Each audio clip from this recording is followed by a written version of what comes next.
Bienvenidos a este segundo capítulo sobre este viaje que estamos haciendo por la temática OVNI, las naves extraterrestres, los seres extraterrestres, luego de que el FBI, el 11 de abril de este año, abriera los archivos que tenía sobre el Roswell, un acontecimiento que para muchos marcó el comienzo de toda esta historia. Y me encuentro nuevamente con Jorge Suárez, director del Centro de Informes OVNI de Argentina. Jorge, buenas noches. Buenas noches. Gracias por traernos otra vez a tu casa. Qué bien que estés en nuestra casa. Y Jorge, comienzo preguntándote por un hecho también que aparte de Roswell marca también un camino en esta temática, y es lo que ocurrió en la misión Apolo 11, la primera vez que llegó el hombre a la Luna, ese 20 de julio de 1969. Y allí hay un testimonio excepcional que cuenta uno de estos astronautas que estuvo en la superficie lunar. ¿Qué fue lo que ocurrió ese día y que se vino a conocer luego que JJ Benítez lo revelara? Sí, tiene una historia también. Cuando descienden en el módulo lunar, Aldrin y Armstrong, a los pocos minutos comienza Armstrong a informarle a Houston que en el borde del cráter donde habían alunizado había naves, que a juzgar por sus edificaciones hacía mucho tiempo que estaban ahí. Esto fue blanqueado por un radioaficionado italiano que copió la transmisión que venía desde la Luna. Años después, a esta transmisión, un técnico que estaba en la isla La Antigua, en el vínculo de enlace entre la Luna y Houston, se llamó Alan Davis, le dio entidad 100% a ese relato. Pero fue más allá. Él habló de que también se habían visto imágenes de edificios abandonados. En el año 2004, en la serie documental que produjo Planeta, que se llamó Planeta Encantado, Juan José Benítez en el capítulo Mirlo Rojo muestra esas imágenes que grabaron los astronautas y se los ve caminando y inspeccionando una especie de hangar en la Luna, que trajo un montón de controversias. Porque, Carlos, mira, en estos 25 años en que yo trabajo, ya hace mucho tiempo que descubrí un patrón. Sale una información positiva, automáticamente sale otra a destruirla. Por eso decíamos la semana pasada que este es el libre juego de la debate y del debate y las ideas, ¿no? Realmente esto sorprendió al mundo. Benítez fue muy criticado, diciendo que esas imágenes no eran reales, que habían sido grabadas en un hangar, en un set de televisión. Y además apareció aquella famosa versión que muchas veces cuando nosotros hablamos en los medios de prensa de los eventos en la Luna, nos dicen, pero si nunca se fue a la Luna. Que curiosamente es una versión que nació de Estados Unidos. A mí este tema desde el comienzo me enseñó a reflexionar. El momento histórico de geopolítica mundial en el que se fue a la Luna era plena Guerra Fría, ¿sí? Las dos potencias, la Unión Soviética y Estados Unidos, habían producido una carrera espacial, a ver quién llegaba a la Luna. Los rusos habían partido primero, luego los norteamericanos lo equipararon y avanzaron.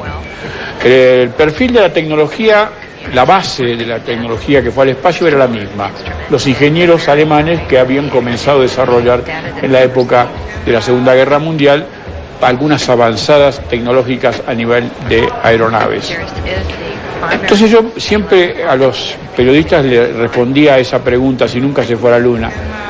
Yo les preguntaba, ¿ustedes creen que si la Unión Soviética, porque se monitoreaban sus viajes, se hubiera enterado de que nunca Estados Unidos llegó a la Luna, se hubieran quedado callados?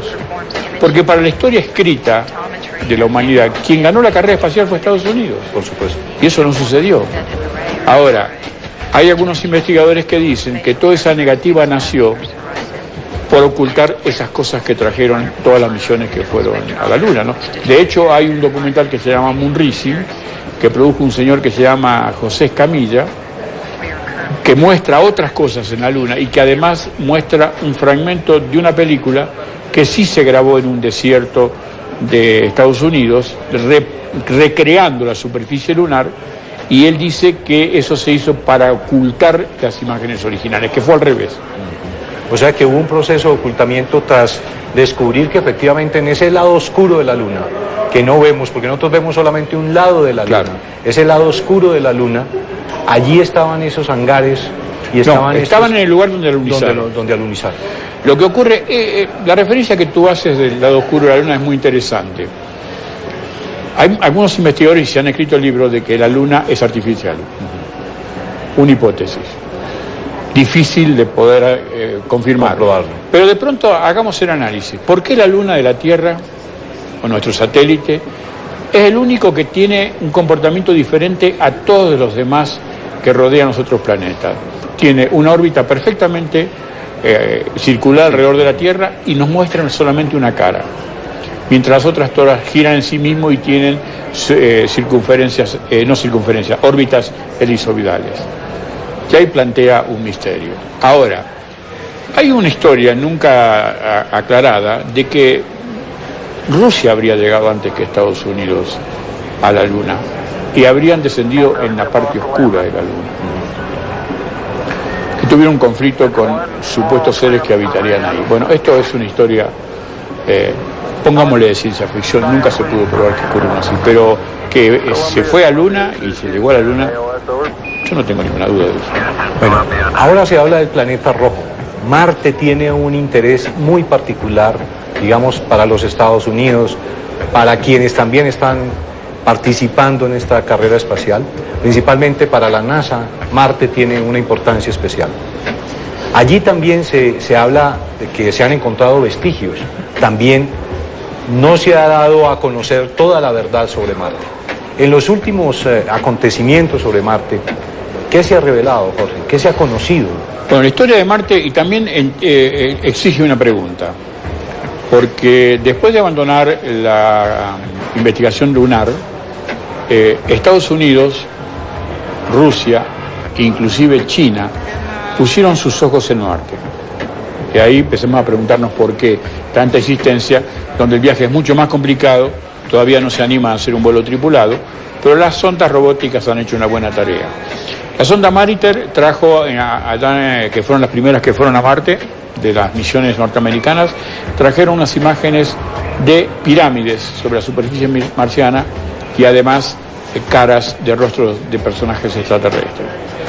Eso también fue descalificado, pero en los últimos tiempos hay una investigación que hizo en la misión Phobos 2 del programa espacial ruso, donde estaba haciendo un rastreo fotográfico de la superficie marciana y de pronto comenzó a aparecer una enorme sombra de unos 25 kilómetros que los directores del vuelo supusieron que algo se estaba interfiriendo entre la luz solar y la superficie de Marte. Hicieron girar la sombra a sus espaldas y tomó una fotografía que luego fue analizada por la cosmonauta rusa Marina Popovich, y que es un objeto volador no identificado de 25 kilómetros de tamaño que estaba orbitando cerca de Phobos y de la superficie marciana. Luego empezaron a llegar una serie de noticias. En lo personal, hace aproximadamente 2 años, en una de las primeras entrevistas que yo hice con el doctor Webre, que es un abogado que está reconocido como el padre de la exopolítica, donde en una entrevista que le hicimos para nuestro programa de radio, hablando sobre las misiones espaciales a la Luna, me dice, pero si nosotros, la humanidad está viajando a Marte desde los años 60 por teletransportación. Y yo pensé que habíamos entrado en un estado de locura, ¿no? Porque era absolutamente incomprensible. Pero luego recordé que a finales de los años 47, la Armada de Estados Unidos hizo un experimento que después devino en una película que se llamó El Experimento Filadelfia, donde hizo desaparecer un gran barco militar de la vista de todos los que estaban en ese muelle por algunos segundos. Creo que ese fue el comienzo del sistema de teletransportación, que lo había pensado Nikola Tesla a comienzos del siglo pasado. O sea que yo creo que aceptar todo como un dogma o negar todo por preconceptos me parece estancarse con esta realidad. Escuchemos todo, analicemos todo y busquemos las pruebas, que esto creo que es lo más importante y lo que nosotros creo que pretendemos hacer en este tipo de programas, ¿no? Muy bien, Jorge. Justamente usted ahora mencionó la palabra exopolítica. La gente se pregunta qué es eso, qué es la exopolítica, qué es la exopolítica. Correcto, muy buena pregunta. Yo tomé contacto con ese concepto en un informe que recibí donde me pude enterar de que en los años 70, finales de los 70, en las Naciones Unidas, a través de un protocolo que tiene fecha y número, yo no lo recuerdo en este momento, se estableció la necesidad de crear una oficina especializada en crear protocolos de exopolítica. Exopolítica sería el tema de discusión en un futuro inmediato en las universidades para entender inclusive lo que es la exobiología, comprender, obviamente aceptando que no somos los únicos, que debemos prepararnos para alguna vez tener un contacto con estas culturas que nos visitan desde hace muchísimo tiempo. Yo este concepto me lo transmitió el abuelo Cirilo Pérez Oxal, un abuelo maya de Guatemala, que en aquella reunión que lo trajimos a Bogotá, nos contó que toda la sabiduría sobre astronomía que tenían sus ancestros se la transmitieron seres venidos de las Pléyades, ¿no? Claro, cuando uno le dice esto a un astrónomo, dicen 52 años luz, ¿cómo se puede llegar acá? Y yo siempre digo sí, con nuestra tecnología. Quizás ellos han descubierto otra tecnología. Pero bueno, debemos prepararnos toda la sociedad, pero también los científicos y los políticos. Y desde ya, el año pasado, las Naciones Unidas nombraron a una astrofísica malaya como posible embajadora del primer contacto con alguna cultura que quisiera comunicarse con nosotros. Estos son todos los prolegómenos de un escenario fascinante del cual debemos prepararnos. Y en este momento, con este programa, nosotros estamos colaborando a esa preparación, a que la sociedad entienda que esto es una realidad, que esto no es un fenómeno, que quizás tenga matices que son poco creíbles. Muchas veces hablamos de la herramienta formidable que es Internet, y sí, nos da una dinámica de información impresionante, pero también hay que utilizarla con mucho criterio porque viene mucha cosa sucia, inclusive información cruzada que pretende descalificar la temática. Pero yo creo que estamos en el buen camino. Yo me siento orgulloso y muy sereno al saber que, bueno, no hipotequé 25 años de mi vida por un absurdo, ¿no? Hacemos una pausa, ya regresamos con Contacto City.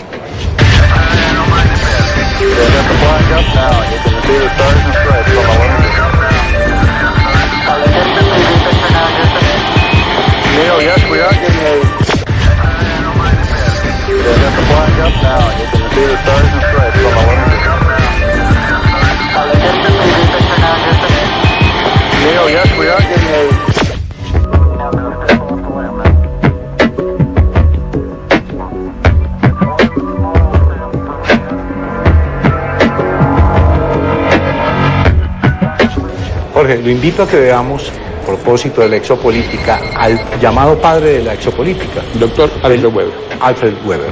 Aquí está. La exopolítica en verdad es una ciencia muy antigua en nuestro planeta, pues nuestras investigaciones han indicado que hemos tenido muchas civilizaciones antiguas que la presente academia no admite, pero que han sido civilizaciones que han tenido contacto multidimensional o contacto extraterrestre y que han sido, por ejemplo, sociedades interplanetarias. Yo le voy a hacer un ejemplo con la prueba. ya hemos descubierto por medio de los robots rover de la NASA que están en la superficie del planeta Marte.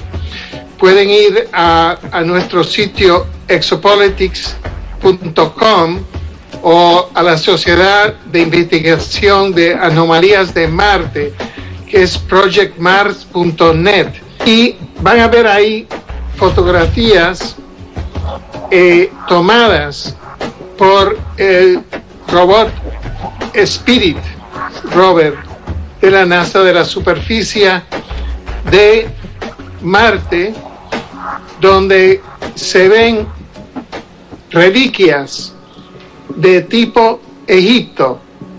Por ejemplo, la tumba de un faraón que tiene la corona típica de un faraón, como las que vemos en la reina Nefertiti, en la famosa estatua egipcia que se ha descubierto en el año 1913, hace más o menos 11.500 años, antes de una catástrofe solar. Marte y la Tierra eran una misma sociedad interplanetaria. O sea que la exopolítica, que se define como las relaciones entre civilizaciones inteligentes en el multiverso, ha existido en otras eras de este planeta. Lo que pasa es que en la ciencia moderna del siglo XX y por ahora el siglo XXI, lo que llamamos el canon científico no admite la existencia de este multidimensionalismo y de las visitas y la colonización de la Tierra por otras civilizaciones. ¿Por qué? Hay muchas razones. Una de las razones principales ha sido en 1953 con el panel Robertson de la CIA, de la Agencia Central de Inteligencia de los Estados Unidos, que decretó que el mencionar ovnis o sociedades extraterrestres o seres extraterrestres en los medios, en el gobierno, en la educación, etcétera, tenía que ser acompañado por ridiculación, o sea, hay que ridiculizarlo. Y eso era porque la CIA tenía miedo de que iba a haber pánico. Pero yo creo que había razones más siniestras. Y eso es que hemos estado en este planeta, según hemos descubrido, hemos estado bajo una especie de ocupación por civilizaciones negativas extraterrestres interdimensionales. Bueno, y retomando lo que acaba de decir el doctor Alfred Weber, él se ha referido también, y eso ha sido motivo de polémica en los Estados Unidos, sobre quién es Barack Obama, el actual presidente de esa nación. Hay un concepto que él maneja y que puede tener toda la razón en alguien como él, que fue asesor del gobierno de Jimmy Carter, en alguien como él que también asesoró al alcalde de Nueva York. Esto fue lo que nos dijo sobre Barack Obama. Hemos descubierto que aún el presidente Barack Obama de Estados Unidos es un clono de los extraterrestres negativos. Y luego de esta confesión, de esta revelación, si se quiere, para quien quiera creerlo, para quien no lo quiera creer, pues ahí están Uno se preguntaría, ¿qué pruebas hay de esto? ¿Cómo puede decir una persona como el doctor Alfred Weber de semejante credibilidad, semejante hipótesis? Pues aquí nos contó cuáles son las pruebas, qué fue lo que él estuvo sondeando. Él fue criticado, fue llamado charlatán en un programa en los Estados Unidos, el programa que tenía Larry King, que reemplazó otro presentador y que allí le llamaron charlatán por esas declaraciones. Aquí está lo que nos dijo sobre las pruebas que llevarían a pensar que Barack Obama es un clon. Primero, un reporte de 30 páginas que demuestra que Barack Obama viene de una familia de 3 generaciones de la CIA. Su abuelo y su abuela, por parte de madre, eran de la CIA. Su abuelo era un oficial en la estación de la CIA en Líbano, y su abuela trabajaba en el Banco de Hawái en Oahu, manejando las cuentas de la CIA para los agentes en Indonesia. Y su madre era una agente de la CIA, trabajando para fundaciones como la Fundación Ford. Y su padre, Barack Obama, había sido traído en un programa especial de la CIA desde Kenia hasta la Universidad de Hawái para ser entrenado a ser africano de la CIA en contra de Tom Mboya, que era en ese momento uno de los líderes de la liberación africana en Kenia, porque era un protectado británico. Y cuando se graduó Barack Obama de la escuela de Derecho, en vez de ir a trabajar para una firma, fue directamente a trabajar a una compañía de frente de la CIA. Es una compañía totalmente controlada por la CIA. O sea que ya se sabía que él era lo que llamamos un asset, no un agente, sino como un operativo de la CIA. También ha habido en la Universidad de Columbia en Nueva York, donde presupuestamente el llamado Barack Obama ha sido estudiante, hubo un tribunal de crímenes de guerra bajo un reverendo africano-americano, donde trajeron pruebas con testigos y pueden ir al internet y hay muchos volúmenes de evidencia porque tomaron notas y es de lo más alto. Es una tribuna civil hecha por 3 días en la Universidad de Columbia en New York, donde traen pruebas que la familia de Barack Obama y Barack Obama mismo es de la CIA.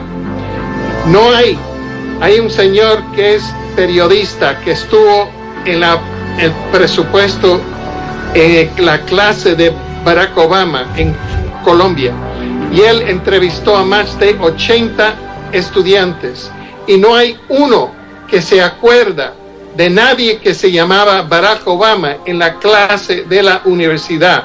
Y no hay un documento que existe que hay una persona que se llama Barack Obama. Barack Obama mismo en la Casa Blanca dio un discurso y puso en el sitio web de la Casa Blanca el llamado certificado de nacimiento de él. Entonces, un periodista de American Morning News que trabaja con otros periodistas que son de la CNN, me llamaron a mí, y ahí pueden ver la entrevista si van a examiner.com, y pueden ir también a Who is Barack Obama ahí en exopolitics.com, y ven ahí en la entrevista y en el artículo el análisis que hicimos, que lo que Barack Obama puso en el sitio web de la Casa Blanca, de su certificado de nacimiento, es una falsificación. Es un PDF con 9 diferentes niveles y han tomado de 9 diferentes documentos para hacer un artefacto. Pero el que hizo esa falsificación se le olvidó sellarlo.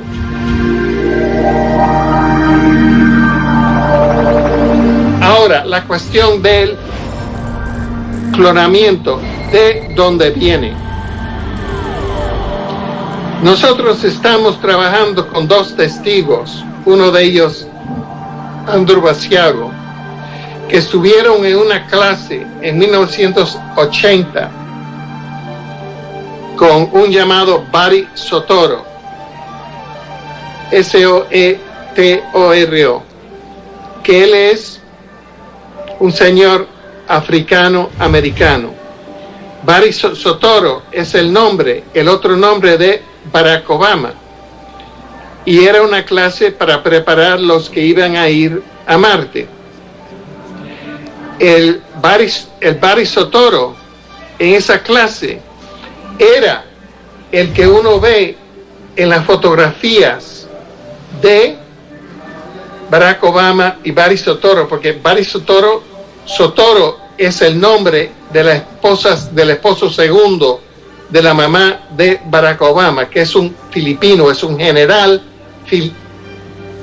filipino, aliado de Suharto, que era un agente de la CIA que tumbó a Sukarno.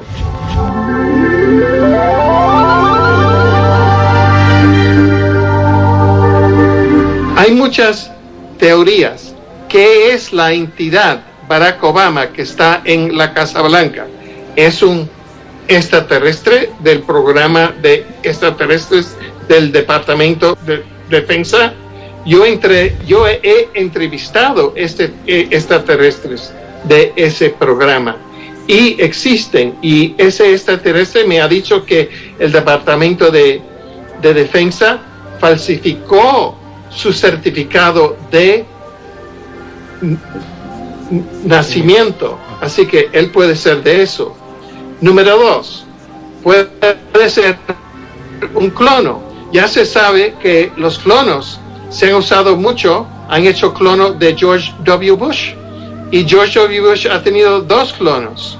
Se sabe que Bill Clinton ha tenido un clono. O sea que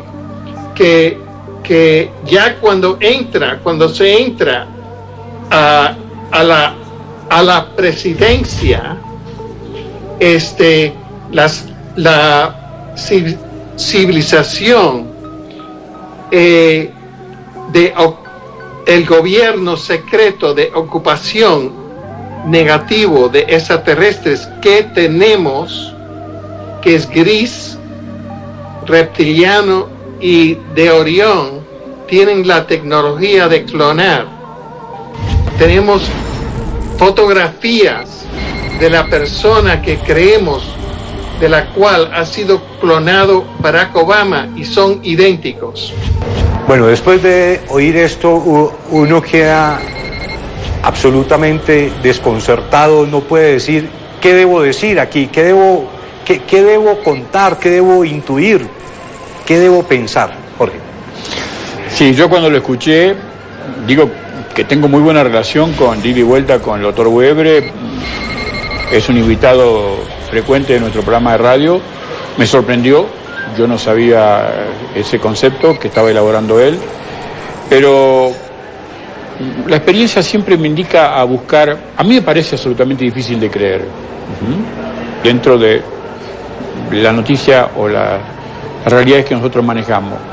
Pero sí es cierto que en este momento el presidente de Estados Unidos está siendo cuestionado muy seriamente, en principio por su nacionalidad. Hay muchas personas detractores, quizás de la oposición en la política, que dicen que él no es norteamericano. Y el doctor Webre hizo todo un análisis de sus ancestros, que vienen desde otro lugar social y cultural. Es muy difícil que la audiencia, el televidente, comprenda esta situación, pero así como tú dijiste, como una forma de presentarlo en su perfil de personalidad que lo es, ex miembro del gobierno de Jimmy Carter, asesor de uno de los últimos alcaldes de Nueva York, además hoy en día como juez, él tiene un cargo en Kuala Lumpur en defensa de los derechos humanos, o sea que no es una persona que anda delirando por ahí, es un hombre que está siempre muy conectado con el gran sistema, con el sistema con el que nosotros, el ciudadano de a pie no puede acceder a eso.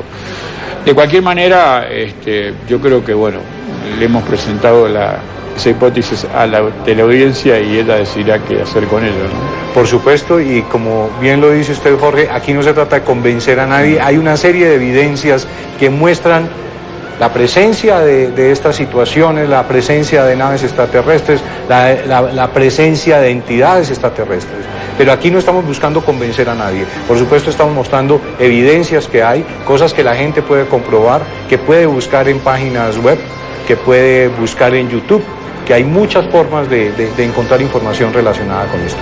Jorge, ¿la exopolítica hacia dónde está tendiendo en esta medida de lo que plantea el doctor Alfred Weber?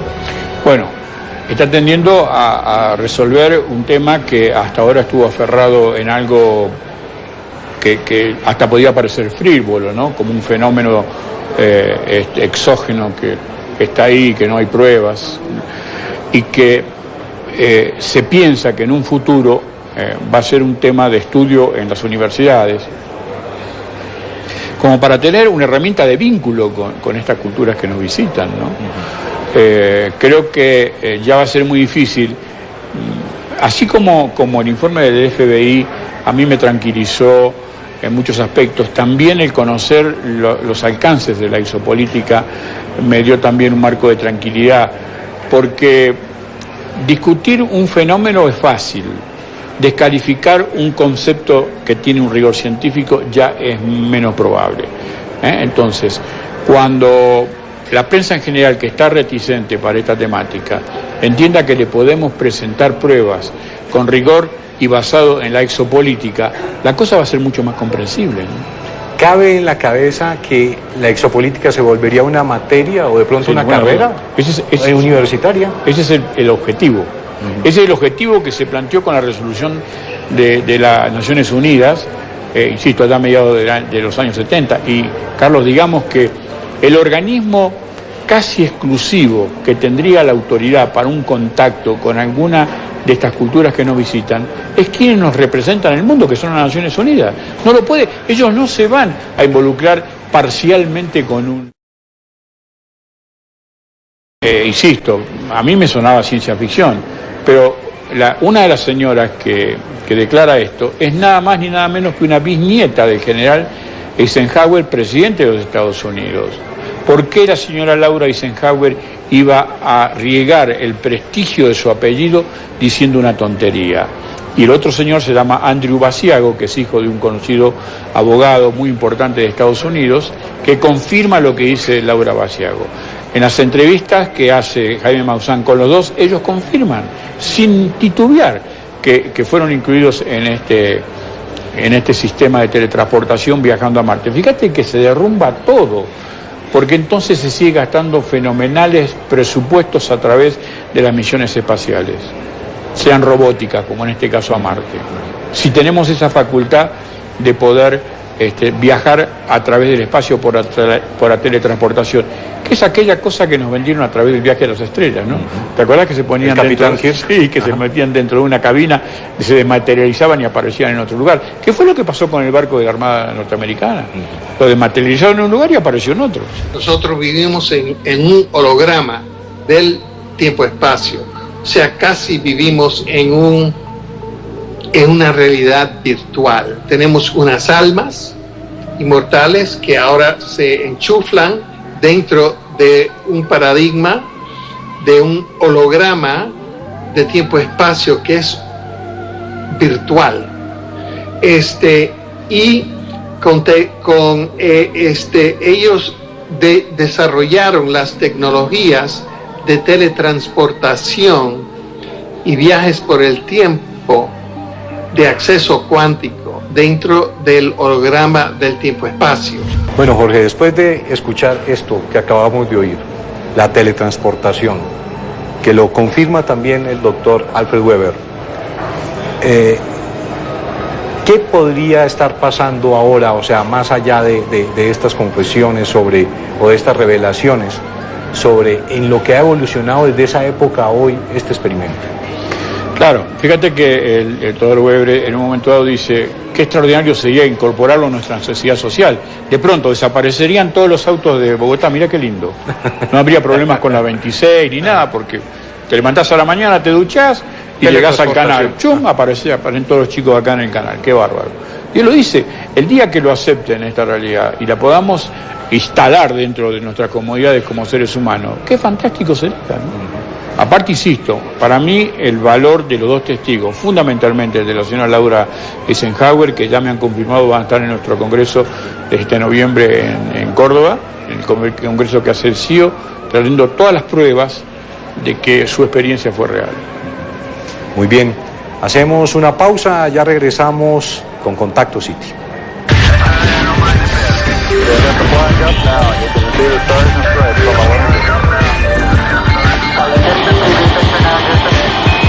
Neil, yes, we are getting a...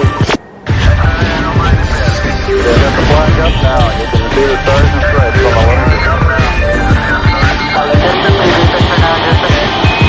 Neil, yes, we are getting a... Y continuamos en este viaje en Contacto City por esta temática, y hoy estamos hablando en este capítulo de la exopolítica, esa forma de mirar las relaciones entre nosotros, los seres humanos, los que habitamos este planeta, y esa relación con los seres de otros mundos, de otras galaxias, de otros universos, si se quiere. Y estamos con Jorge Suárez tratando esta temática.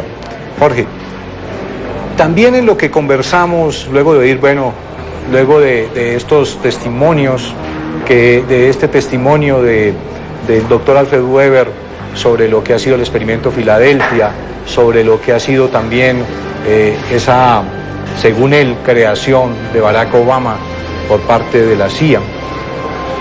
¿La CIA en qué trabaja ahora, digamos, en ese sentido?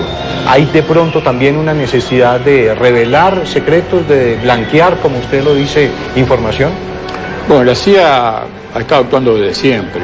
Según los grandes investigadores, es el organismo mayor responsable del ocultamiento de la base del Área 51, donde todo indica que todos los estrellamientos que se produjeron desde Roswell a la fecha, porque se siguen produciendo estrellamientos, y en este punto alguna vez alguien le preguntó a un gran investigador español que se llamó el doctor Fernández Jiménez del Oso, director de la revista Enigma, un gran periodista, además era psiquiatra, o sea que tenía una doble posibilidad para interpretar un tema tan complicado. ¿Por qué se caen? Si son tan perfectos y tan evolucionados, ¿por qué se caen? El doctor Fernández Jiménez del Oso respondió con algo muy simple: se caen porque son máquinas. Pero otro investigador que estuvo hace unas semanas acá en Colombia, joven investigador que se llama Javier Sierra, fue director de la revista Más Allá de la Ciencia, elaboró otra hipótesis, diciendo: si una cultura superior quiere colaborar con una de menor evolución, le tira tecnología para que la estudie. Y eso fue lo que hicieron. Toda esta tecnología maravillosa que estamos disfrutando ahora salió de esas naves, supuestamente, que han sido desarrolladas e investigadas en el Área 51, negadas sistemáticamente por años por el gobierno de Estados Unidos, hasta que un satélite ruso la fotografía. ¿Ah? Entonces, la CIA ha tenido un papel preponderante en todo el ocultamiento sistemático de los eventos en el cual Estados Unidos era protagonista. Tú sabes que Estados Unidos es uno de los, ellos dicen, una de las democracias más grandes del mundo, pero a mí me sorprende informarme que ha sido el estado que más presidentes ha asesinado. Y el presidente más importante y conocido que hasta el día de hoy no se sabe por qué ni quién lo asesinó. Yo no me creo la historia esa del señor Roswell, fue John Fitzgerald Kennedy.